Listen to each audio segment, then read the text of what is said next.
امام جلال الدین سیوطی رحمۃ اللہ علیہ فرماتے ہیں، نام سنا ہوگا، علم و ادب کا خزانہ ہے یہاں پر۔ امام جلال الدین سیوطی فرماتے ہیں کہ میں ایک قبرستان کے قریب سے گزرا تو میں نے کیا دیکھا، ہر قبر میں مجھے نور نظر آ رہا۔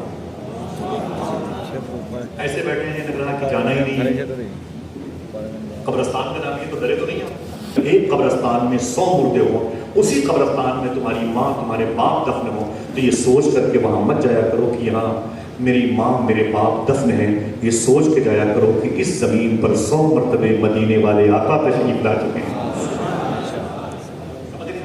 سنیں آپ توجہ سے، تھوڑی سی اپنی موجودگی کا احساس ادب کے دائرے میں رہ کے مجھے آپ دلاتے رہیے گا۔ امام جلال الدین سیوطی فرماتے ہیں کہ میں نے دیکھا کہ ہر قبر میں نور نظر آ رہا، ہر قبر میں اونچی بولے، مشورہ کر کے بولے، ہر قبر میں نور نظر آ رہا۔ تو امام سیوطی فرماتے ہیں کہ لیکن ایک قبر میں زیادہ نور نظر آ رہا، ایک قبر میں زیادہ نور نظر آ رہا۔ میں نے اپنے دل کی نگاہ کا استعمال کیا، کشف قبور کا علم رکھتے تھے، قبر کے مردوں سے باتیں کرتے تھے، وہ پہنچ گئے جس قبر میں زیادہ نور تھا وہاں پہ کھڑے ہوئے، اور آپ نے اندر کی آنکھ کی روشنی کا استعمال کیا اور اپنے دل کی زبان کا استعمال کیا اور صاحب قبر سے سلام کیا۔ اندر سے جواب آیا، آواز آئی کون؟ آپ نے فرمایا میں امام جلال الدین سیوطی ہوں۔ پوچھا آپ کیا کرنے آئے؟ تو امام سیوطی نے فرمایا کہ یہ بتاؤ کہ اتنی قبریں ہیں اس قبرستان میں، ساری قبروں میں نور کیوں نظر آ رہا ہے؟ دیکھنا کتنے لوگ سبحان اللہ کہتے ہیں۔ اس صاحب قبر نے کہا بات یہ ہے کہ ان قبروں میں حضور آئے ہیں۔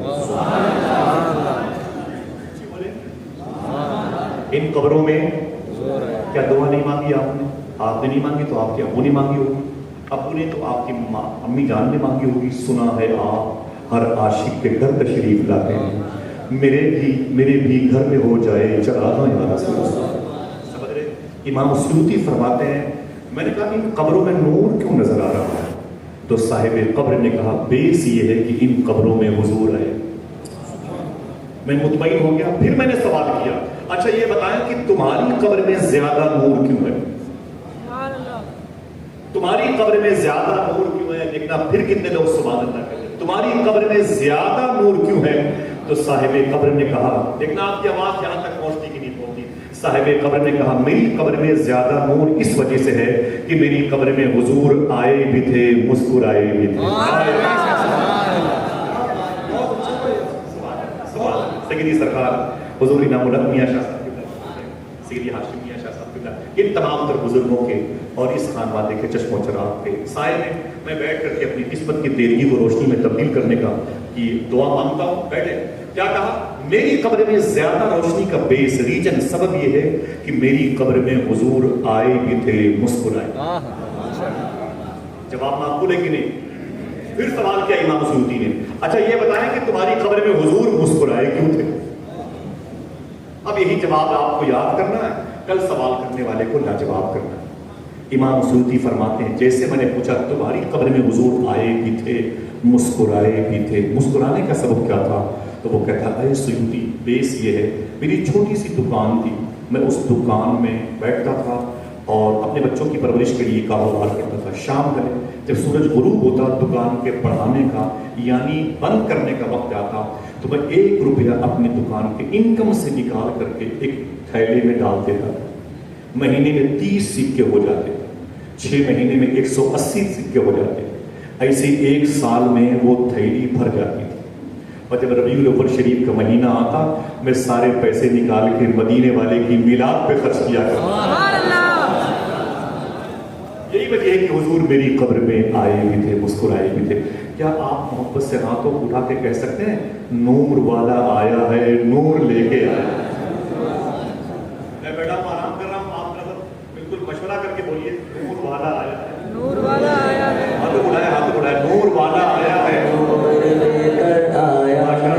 سارے عالم میں یہ دیکھو کیسا نور چھایا ہے۔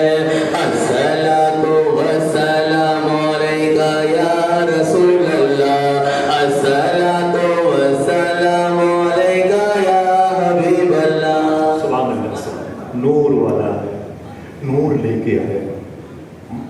سمجھ رہے ہیں؟ تو 30 روپے 50 100 روپے کا خرچ کرنا یہ آپ کے اپنے کام میں آنے والا عمل ہے. یہی عمل آپ کی قبر میں چراغ کا کام کرے گا, تنہائی کو انجمن میں تبدیل کرے گا. آپ پڑھیے گا, ابھی اس ٹکڑے کی روشنی سے استفادہ کرنا ہے. اللہ فرماتا ہے فَاذْكُرُونِي أَذْكُرْكُمْ, تم میرا ذکر کرو میں تمہارا ذکر کروں. کیا فرماتا ہے اللہ؟ تم میرا ذکر کرو. آپ کو پتہ ہی نہیں چلے گا تقریر کب شروع ہوئی کب ختم ہوئی. سمجھا؟ تم میرا ذکر کرو میں تمہارا ذکر کروں گا. سمجھ رہے؟ اس کا مطلب کیا ہے؟ کوئی پوچھے کہ سرکار صدر اللہ فاضل کا ذکر کیوں ہو رہا تھا, تو کہہ دینا کہ انہوں نے زندگی میں خدا کا ذکر کیا ہے, اس لیے ان کے جانے کے بعد ان کا ذکر ہوا. سمجھ رہے؟ اور ذکر ہوتا کس کا ہے؟ اس کا جس پر صوفی ازم کا غلبہ ہوتا ہے. میں نے سرکار کی سیرت پڑھی ہے, اس میں جملہ ارشاد فرمایا. میں اسی جملے کو سن کر کے پھر مکمل آپ کی سوال عمری کی طرف نہیں گیا, میں ادھر لوٹا ہے. میں نے کہا بس کامیابی کی بات نہیں کرتا, مقبولیت کی بات کرتا. آج عرس کسی عالم دین کا بہت کم ہوتا ہے, بڑے بڑے مصنفین کا کم ہوتا ہے, بڑے بڑے مؤلف کا کم ہوتا ہے, صاحب تصانیف کثیرہ کا عرس کم ہوتا ہے, بڑے بڑے محقق بڑے بڑے محدث کا عرس کم ہوتا ہے. عرس تو اللہ کے ولیوں کا ہوتا ہے. عرس جسے کہتے ہیں حقیقت میں وہ اللہ کے سچے دوستوں کا ہوتا ہے, اللہ کے مقرب بندوں کا ہوتا ہے. اور وہ ذات سرکار صلی اللہ فاضل کی لوگ کہتے ہیں ان پر علم غالب تھا. نا نا نا نا, ان کے علم کے نیچے ولایت کا خزانہ چھپا ہوا. ولایت یہ ولی ہوتا کیسے ہے؟ ولی ہوتا کیسے, اس حوالے سے تھوڑی سی بات کرتا ہوں. ایک شخص پہلے عالم ارواح میں روحوں کی دنیا میں ہوتا ہے, تب اس کے ہاتھ اور پاؤں ہوتے نہیں, اس کی پرسنالٹی نہیں ہوتی, روحوں کی دنیا میں اس کی روح رہتی ہے. بعد میں اللہ اسے پیدا کرتا ہے, 9 مہینے اپنی ماں کے شکم میں رہ کر کے وہ زمین پر آتا ہے. زمین پر آنے کے بعد وہ ایک بچے کی صورت میں ہوتا ہے, مومن بن کے پیدا ہوتا ہے, مسلمان بن کے پیدا ہوتا ہے. ماں باپ مسلمان ہوتے ہیں تو پھر 4 چاند بن جاتا ہے. پھر یہی بچہ ترقی کرتے ہوئے مسلمان کی پاکیزہ علامتوں کو ظاہر کرتا ہے. پہلے وہ انسان بنے گا, پھر لوگوں کی نظر میں نہیں بلکہ اندرونی طور پر وہ مومن بنے گا. اندر سے وہ جو ہے نا وتصدیق بالقلب کرے گا, اور پھر اور بڑا ہوتا جائے گا, نماز روزے کی پابندی کرے گا, تو پھر وہ اقرار باللسان کہے گا. لوگ اس کے کردار و اطوار کو دیکھ کے بولیں گے یہ مسلمان ہے.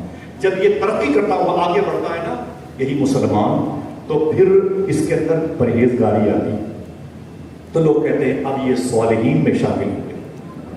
پھر جب یہ نیکوں میں شامل ہوتا ہے, پرہیزگاروں سے نکل کے صالحین میں, تو پھر اس پر تقوی کا غلبہ ہوتا. جب یہ متقی ہوتا ہے تو پھر اللہ کا اس پر خاص کرم ہوتا ہے, اللہ اسے اپنا ولی بنا لیتا ہے. جب یہ اللہ کا ولی ہو جاتا ہے تو پھر آگے جا کے 2 راستے ہوتے ہیں.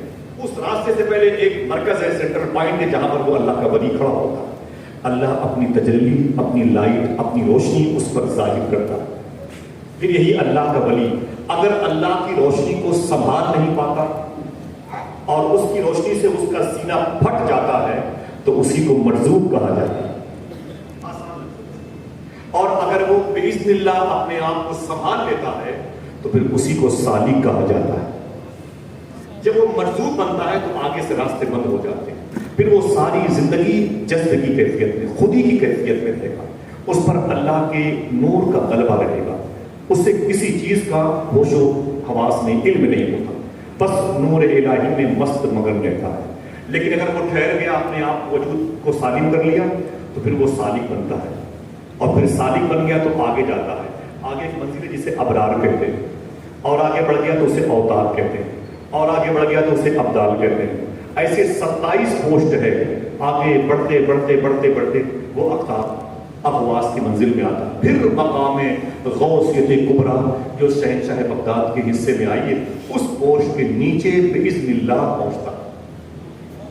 تقریباً 27 منزلیں طے کرتے کرتے اللہ کہتا ہے کہ اے جبریل, میں اس بندے سے محبت کرتا ہوں, تم بھی اس سے محبت کرو. فرشتوں کے دل میں اس کی محبت ڈال دو, اور دنیا والوں کے دلوں میں اس کی محبت کو جاگزی کر دو. اب دنیا والوں کے دلوں میں ان کی محبت پیدا ہو جاتی ہے. اللہ کے ولی, کوئی ممبئی میں ہے عرس میں چلا آیا, کوئی چنئی میں ہے عرس میں چلا آیا, کوئی دہلی میں ہے عرس میں چلا آیا, کوئی کشمیر میں ہے راجوری میں, چنڈک میں اور سری نگر میں, وہاں سے عرس میں چلا آیا, کوئی راجستھان جے پور جودھپور میں ہے عرس مبارک میں چلا آئے، یہ چلا آنا اللہ کی طرف سے ہوتا ہے۔ یہ مرزوق اور صالح کی بات ہے۔ پہلے مرزوق اور صالح کی 2 منٹ بات سن لیں، اس کے بعد تھوڑی سی بات کروں گا اسی ڈپارٹمنٹ اس ڈپارٹ کے حضور سرکار صدر الافاضل کی ذات۔ یہ مرزوق کسے کہتے ہیں، صالح کسے کہتے ہیں معلوم ہے؟ مرزوق ایک جذب کی کیفیت میں رہنے والی ذات کو کہتے ہیں جس نے نور الہی کو دیکھا لیکن اس پر جلال کا غلبہ رہتا ہے، اور صالح ایک دم رہتا ہے سائلنٹ، ایک دم خاموش۔ اللہ ہر شہر میں نظام کو سنبھالنے کے لیے چاہے کسی مرزوق کو چاہے کسی صالح کو وہاں انتخاب کر کے بھیجتا۔ کیسے پتا چلے کہ اس شہر کا نظام مرزوق کے ہاتھ میں ہے، کیسے پتا چلے کہ اس شہر کا نظام کسی صالح کے ہاتھ میں ہے؟ 1 منٹ خاموشی سے سن لیں۔ جب شہر میں افراتفری مچے، جب شہر میں بوال ہو جائے، جب شہر میں آگ لگے، جب شہر میں بسیں پلٹ جائیں، لوگ مرنے لگے، گھر گرنے لگے، تو سمجھ لینا کہ اس شہر کا نظام کسی مرزوق کے ہاتھ میں۔ اور جب شہر کا ماحول بالکل سائلنٹ ہو تو یقین کرنا کہ اس شہر کی فضا کی لگام کسی صالح کے ہاتھ میں۔ اتنی بات ہے، کبھی کبھی خاموشی سے باتیں سنیں، پھر ارادہ بنائیں اور کامیاب ہو۔ اب میں حوالہ دیتا ہوں، دہلی شہر میں ماحول بڑا سازگار تھا، کوئی لڑائی، کوئی دنگا، آتش زدگی نہیں، کوئی بوال نہیں، ٹرینوں کا تصادم نہیں، نہ گھر گرتے تھے، نہ گھر کوئی مسمار کرتا تھا، سائلنٹ خوبصورت فضا تھی۔ ایک بادشاہ نے ایک درویش کو بلایا، کہا ادھر کہا جی حضور کیا بات ہے؟ بادشاہ نے کہا اے درویش، ابھی دہلی میں کہیں افراتفری نہیں مچتی، کوئی اختلاف نہیں، کوئی انتشار نہیں، کہیں مار پیٹ نہیں، صرف مجھے اتنا بتا دے کہ دہلی کی لگام کس کے ہاتھ میں؟ تو اس درویش نے کہا دہلی کی لگام ایک صالح کے ہاتھ میں۔ کس کے ہاتھ میں؟ صالح کے ہاتھ میں، جو سائلنٹ ہوتا ہے، جس پر جمالیات کا غلبہ ہوتا ہے، جلال نہیں ہوتا۔ کہا دہلی کی لگام، دہلی کی جو حکومت ہے اس وقت اس کے اندر میں ہے جو صالح ہے، اسی لیے ماحول پر بڑا سناٹا ہے۔ بادشاہ نے کہا میں اس سے ملنا چاہتا ہوں۔ تو درویش نے کہا نہیں مل سکتے، قدرت کے اصول کے خلاف ہو جائے گا۔ کہا نہیں مجھے بتاؤ تو صحیح، میں اس سے ملنا چاہتا ہوں۔ بہت ضد کیا تو درویش نے کہا بتا دوں گا لیکن پریشان نہ کرنا ورنہ باغی ہو جاؤ گے تم بھی اور میں بھی۔ ادب کے دائرے میں رہنا، میں تجھے اس وقت کے صالح کا پتہ بتاتا ہوں۔ اب اس نے پتہ بتایا کہ اس علاقے میں چلے جاؤ، ایک ٹھیلے پر وہ صالح خربوزہ بیچتا ہے۔ کیا بیچتا ہے؟ کھانے پینے کی چیزیں بولو بھائی، خربوزہ بیچتا ہے۔ صالح کیا کرتا ہے؟ شہر کا نظام سنبھالنے والا خربوزہ بیچتا ہے۔ اچھا، وہ درویش کا جملہ سن کے بادشاہ اپنا حلیہ بدل کے اس صالح کے پاس گیا تو وہ خربوزہ بیچ رہا، سمجھ گیا کہ یہی ہے وہ، سلام کیا، جواب دیا۔ اس نے جا کے پوچھا کہ بھائی خربوزہ کتنے کا ہے؟ اس نے کہا کہ مثال کے طور پر 2 روپے کا ایک ہے، ایک دینا ذرا سا۔ جیسے اس نے ایک خربوزہ کاٹ کے دیا نا، جیسے اس بادشاہ حلیہ بدلنے والے شخص نے اسے کھایا، اس نے اٹھا کے پٹک دیا خربوزے کو۔ بولے یہ کیا ڈرامہ ہے؟ ہاں کیا ہوا؟ کہ یہ خربوزہ ہے پانی سے بھرا ہوا، بالکل پھیکا ہے، اسے 2 روپے کا بیچتے ہو، شرم نہیں آتی؟ میٹھا خربوزہ دو۔ اس نے کہا بھائی ناراض مت ہو، دوسرا لے لیں۔ جب دوسرا دیا تو اسے بھی اٹھا کے پھینک دیا، تیسرا دیا تو اسے بھی اٹھا کے پھینک دیا، چوتھا دیا تو اسے بھی اٹھا کے پھینک دیا۔ جب 5واں خربوزہ اس کے ہاتھوں میں آیا تو اسے کھا کے بادشاہ نے کہا ہاں یہ خربوزہ میٹھا ہے۔ اسے کھانے کے بعد اس نے کہا کتنے پیسے ہوئے؟ تو درویش نے کہا 5 خربوزے آپ نے لیے ہیں تو 5 خربوزے کے حساب سے تو 10 روپے ہوئے۔ ناراض ہو گیا، بولے جھوٹ بولتے ہو تم، 4 خربوزے تو میں نے کھائے نہیں، وہ زمین پر پھینک دیے، 1 خربوزہ کھایا ہے، اس کے پیسے 2 روپے ہوتے مجھ سے لے لیں۔ کہا کوئی بات نہیں صاحب آپ جائیں۔ اب 2 روپے لے لیا اس صالح نے، یہ بادشاہ چلا آیا۔ کچھ مہینوں کے بعد، سال کے بعد شہر میں افراتفری مچ گئی، بھائی بھائی میں لڑائی ہونے لگی، محلوں میں آگ لگنے لگی، ٹرینیں کا تصادم، ٹکراؤ، بسوں کا ٹکراؤ، ایکسیڈنٹل کیس بہت زیادہ ہونے لگے، پورے شہر دہلی میں افراتفری مچ گئی۔ تب پھر اس بادشاہ نے اس درویش کو بلایا، کہا یار دہلی کی فضا بڑی خراب ہو گئی ہے، یہ بتاؤ کہ اب دہلی کی حکومت کس کے ہاتھ میں ہے؟ اس درویش نے کہا اب دہلی کی حکومت ایک مرزوق کے ہاتھ میں۔ ایک مرزوق، صالح پر تو جمال کا غلبہ ہے اور مرزوق پر جلال کا غلبہ ہے۔ بولے اس پر جلال کا غلبہ ہے، اسی لیے شہر کا نظام بالکل افراتفری کی صورت میں ہے۔ بادشاہ نے کہا میں اس سے ملنا چاہتا ہوں، کیا اجازت ہے؟ تو اس نے کہا نہیں مل سکتے، خطرہ ہے. کہا نہیں آپ اجازت دے دیں میں اس سے مل لوں. وہ کاروبار کیا کرتا ہے بتا دوں آپ. تو اس نے کہا اس کا کام یہ ہے کہ وہ شربت بیچتا ہے. اللہ مرزوق نور الہ تک کو دیکھنے والا شخص، مقربان بارگاہ الہ میں رہنے والا شخص بزنس کرتا ہے، کاروبار شربت بیچتا ہے. کہا جانا تو ادب سے رہنا اس کے پاس، ورنہ وہ جذب کی کیفیت میں کچھ سے کچھ کر بیٹھے گا. بولے کوئی بات نہیں. بادشاہ نے اپنا حلیہ بدلا اور اس کے پاس پہنچ گیا. جانے کے بعد اس کو پہچان لیا کہ یہی مرزوق ہے جو شربت بیچ رہا ہے. سلام کیا، اس نے جواب دیا. اس کے بعد اس نے پوچھا کہ بھائی شربت کتنے کا ہے؟ اس نے کہا مثال کے طور پر یہ بھی 2 روپے کا ایک گلاس ہے. ایک دینا ذرا سا تو. جیسے اس مرزوق بزرگ نے ایک گلاس شربت دیا، اسے اس بادشاہ نے پیا. پینے کے بعد اس کو اٹھا کے پٹک دیا. بولے یہ شربت ہے، یہ پانی سے بھرا ہوا ہے، اس میں چینی ہے ہی نہیں، نیمبو ہے ہی نہیں ہے، کیا یار تم حرام کام کرتے ہو، یہ کیا طریقہ ہے؟ دوسرا گلاس لاؤ. اس نے کہا کوئی بات نہیں. مرزوق نے دوسرا گلاس تیار کیا، نیمبو بھی ڈالا، اس میں چینی بھی ڈالا، شربت کو شربت کے طریقے سے بنا کے اسے پیش کیا. جیسے اس نے لیا اسے پیا، پھر اٹھا کے پٹک دیا. بولے یہ کیا شربت ہے؟ اتنا مہنگا شربت، پھیکا شربت، یہ شربت ہے، یہ پانی بیچتے ہو تم، حرام کا کاروبار کرتے ہو. اتنا کہنا تھا. وہ جو مرزوق تھے شربت بیچ رہے تھے پلٹے اور پلٹ کر کے اس بادشاہ کو 2 تماچا کھینچ کے مارا. بولے سن، کیا مجھے خربوزہ والا سمجھ رکھتا ہے؟ کیا مجھے خربوزہ والا سمجھ رکھا ہے؟ سن، تیری بھی اتار دوں گا، اس کی بھی اتار دوں گا، تیری بھی اتار دوں گا، اس کی بھی اتار دوں گا. اس سے کہنا بار بار میرے اور میرے دوستوں کے پتے نہ بتائے، ورنہ اس کی اوریجنلٹی باہر آ جائے گی. ایک دن خدا کی بارگاہ میں تیری شکایت کروں گا، تیری سلطنت کی چولے ہی جائیں گے. خبردار کبھی کسی کو آزمانے کی کوشش نہ کرنا. کیا مطلب؟ ڈاکٹر اقبال کہتا ہے جب ان کے گدا بھر دیتے ہیں، کیا کہتا ہے کہ یہ بیضا لیے بیٹھے ہیں اپنی آستینوں، نہ پوچھ ان خلق پوچھ، ارادت ہو تو دیکھ. ایسا دماغ ہے آپ کے پاس، پرسنالٹی ہے تو پہچانو ان کو یہ کون ہے. آپ نے انہیں کرتے اور پائجامے کے لباس میں دیکھا ہے، لیکن ڈاکٹر اقبال کہتا ہے نہ پوچھ ان خلق پوچھ، جو ارادت ہو تو دیکھ ان میں. یہ بیضا لیے بیٹھے اپنی آستینوں، پورا اسلام سمیٹے ہوئے ہیں. یہی وجہ ہے کہ اسلام ان کے ارد گرد دلوں میں، ان کی تقریروں میں، ان کے کردار میں ہوتا تھا. ہم جس گلی سے گزر جاتے ہیں، لوگ نمازی ہوتے ہیں تو نماز چھوڑ دیتے ہیں. ہم جہاں پر بیٹھتے ہیں وہاں پر جھوٹ اور غیبت کی فضا قائم ہو جاتی ہے. سرکار صد اللہ فاضل ایک جلسے میں گئے آگرہ تو واپس آئے تو 400 لوگوں کو کلمہ پڑھا کے واپس آئے. عرس ان کا نہ ہوگا تو کیا ہوگا؟ ان کا ہوگا. جن کی تصویریں نوٹ نظر آ رہی ہیں. مجھے بتائیں، محنت کیا ان بزرگوں نے، ان کو پہچان پانا بہت مشکل ہے. ابھی آپ کے پاس اور میرے پاس ابھی میموری میں اتنی طاقت نہیں ہے کہ ہم اس میموری میں ان کی ظاہری اور باطنی حیثیت کو قید کریں. میموری ہینگ کر جائے گی. سمجھ رہے ہیں؟ یہیں سے پتا چلتا ہے جب ان کے گدا بھر دیتے ہیں شاہان زمانہ کی جگہ. محتاج کا جب یہ عالم ہے، مختار کا عالم ہے. یہ اللہ کے دوست ہوتے ہیں.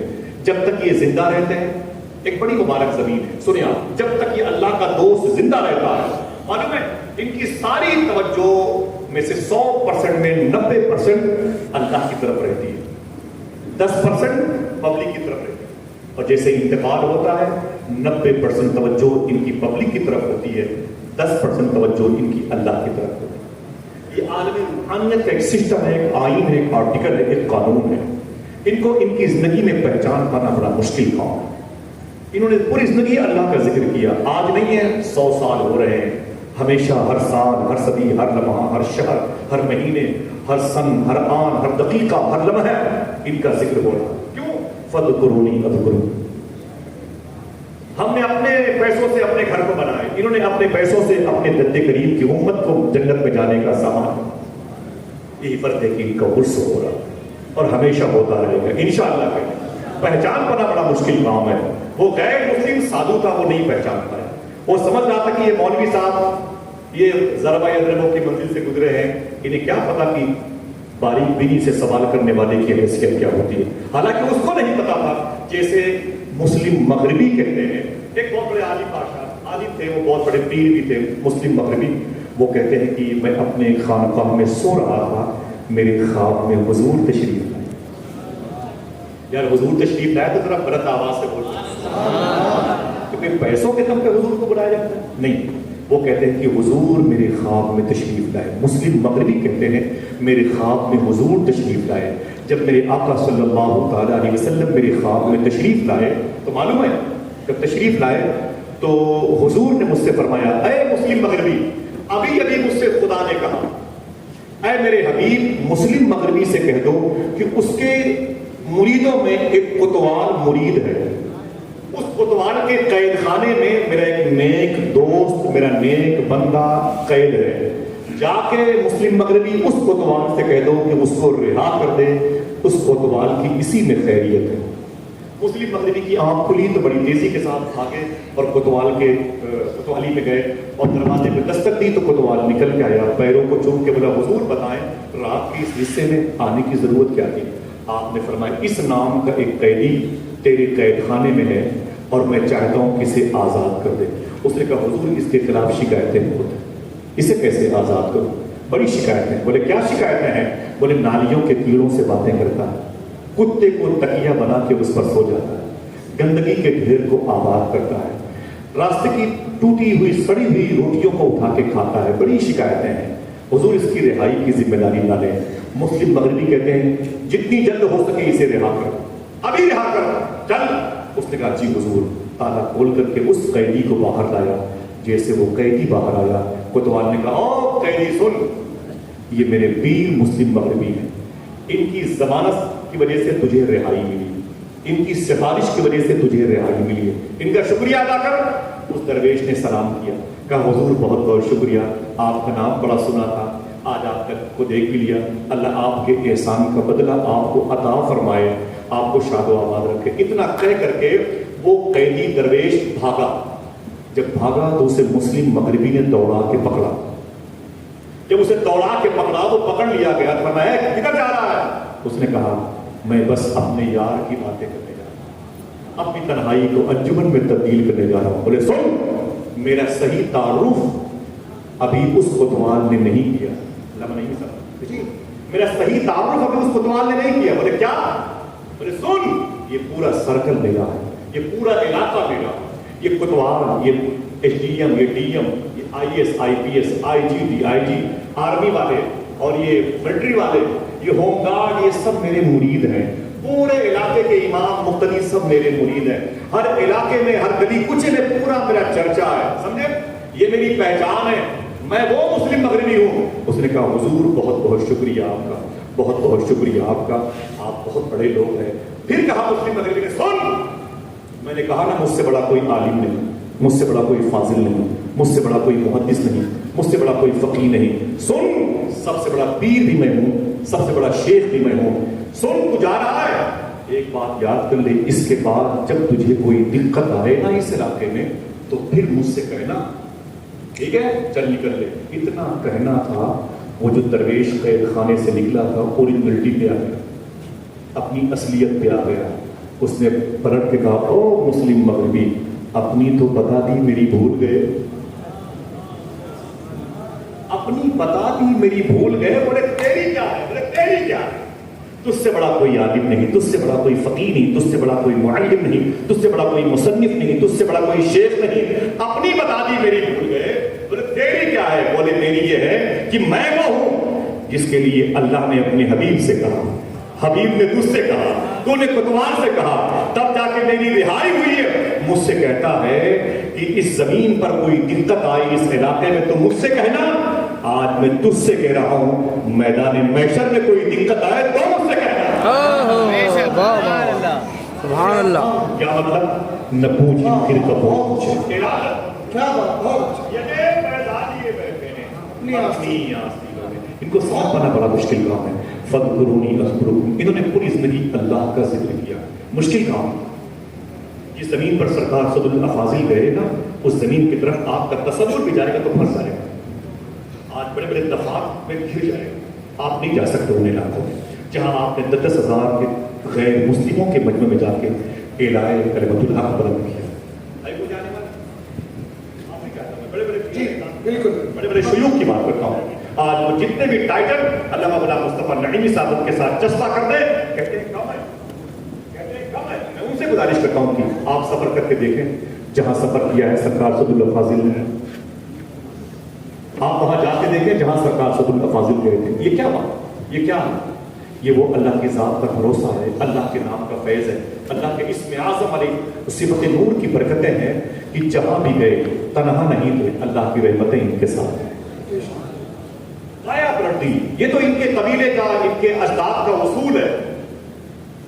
آج ہم کسی کو مسواک کرنے کا طریقہ نہ بتا پائیں، آج ہم نے کسی کو عصر کی نماز کی فضیلتیں نہ بتا پائیں، آج اپنی ماں بہنوں کو بیراروی کی طرف جاتے ہوئے دیکھا خوش ہو گئے، اپنے گھروں میں انگلش ماحول پیدا کرتے ہوئے ہم فخر محسوس کرتے ہیں. اور یہ قوم کے 10,000 کے مجمع میں بت پرستی کرنے والے کو بیچ میں کھڑے ہو کر کے اللہ کے ایک ہونے کا اعلان کیا. اب نہ ان کا 100 سال ہو رہا ہے، ان کا ذکر باوضو کیا جاتا ہے، دور دور سے لوگ اپنا نام پیدا کرتے ہیں. آپ ہی نے کیا جب وقت کا مردد کہتا ہے میرے ذوق نے مجھے روک رکھا ہے، ورنہ صد الافاضل کی بارگاہ میں سر کے بل میں اللہ اکبر. وہ شان ہے سرکار صد الافاضل کی. یہ کہاں سے لنک ملتا ہے؟ ان دوستوں کا، ان بزرگوں کا. اللہ کے معلوم ہے اس قبیل کے ایک بزرگ گزرے ہیں جن کو دنیا سرکار بایزید بستانی کہتی ہے. انہوں نے بھی یہی کام کیا ہے جو کام سرکار صد الافاضل نے، اتنا مشکل کام. وہی کام سرکار غریب نواز نے کیا، 90 لاکھ لوگوں کو کلمہ پڑھایا. اتنے اسی بولو بھائی 90 لاکھ. اب یہ بتانا بھی جرم ہو گیا اس دور میں. جی ہاں، یہ جرم ہو گیا ہے کہ 90 لاکھ لوگوں کو کلمہ پڑھایا. کیسے پڑھایا معلوم ہے؟ اگر اجمیر شریف میں کسی ہندو شخص کی لڑکی جوان ہوتی نا تو اس کی شادی کی فکر اس کے باپ سے زیادہ غریب نواز کو رہا. آج مسلمانوں کے بچے غیر مسلموں کے محلے سے چلے جائیں تو مسلم لڑکوں کو دیکھ کر کے غیر مسلموں کی بیویاں کہتی ہیں اپنی بیٹیوں سے بیٹی اندر چلی جاؤ درندے آ رہے ہیں. 14 فروری کو دہلی کے موقع پر میں بزرگوں سے بات کرتا ہوں. دہلی کے ایک ہوٹل کی رپورٹ آئی تھی 14 فروری کو 2024 میں. ایک مسلم مینیجر نے رو کر کے کہا تھا کہ 14 فروری کو میری ہوٹل میں 120 لڑکے اور لڑکیاں گناہ کرنے کے لیے آئے تھے. 120 لڑکے اور لڑکیاں جن میں سے لڑکے 95% ہندوازم سے تعلق رکھتے تھے. اس کے بعد آپ کو رونا آئے گا. پھر وہ مسلم مینیجر کہتا ہے لیکن 120 لڑکے اور لڑکیوں میں 80% لڑکیاں مسلمانوں کی تھیں. سمجھ رہے ہیں آپ؟ کیا سمجھتے ہو کہ میری نہیں تھی تو آپ کے آقا کی امت کی لڑکیاں. اس بیراروی کا ذمہ دار کون ہے؟ آج صوفیہ کی تعلیم سے ہم دور گئے. سرکار صد الافاضل اپنے مریدوں کو اور اپنے متعلمین کو ارشاد فرماتے تھے جہاں بھی جانا صوفیہ کا کردار لے کے جانا، جہاں بھی جانا صوفیہ کا دستور لے کے جانا، صوفیہ کا اصول لے کے جانا. نہیں بھی رہو گے تب بھی بنیاد کی اینٹ جیسے نظر آؤ.